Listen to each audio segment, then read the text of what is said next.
चल ना, बघू नंतर. हे वाक्य आपण कित्येकदा साहजिकरित्या वापरतो, पण ही टाळाटाळ किती चुकीची होती हे पुढे जाऊन कळतं, जेव्हा आपण 25 ते 27 या वयाच्या टप्प्यात असतो. जेव्हा अचानक एक दिवस आपल्या घरी आपल्याच लग्नाचा विषय निघतो आणि तेव्हा रिॲलिटी आपल्या एक अशी साठ करून कानाखाली देते ना, तेव्हा लक्षात येतं, अरे बापरे, एवढे मोठे कधी झालो आपण.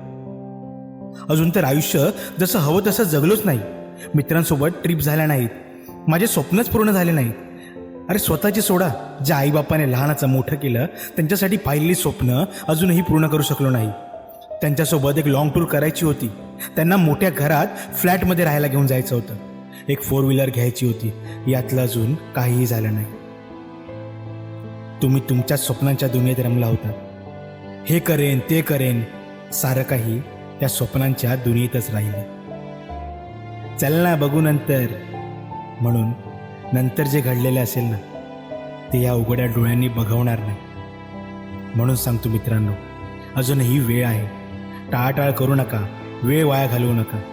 आयुष्य दिसतं तेवढं सोपं नाही, पण हो, सरळ मात्र नक्कीच आहे, अगदी जिलेबीसारखं.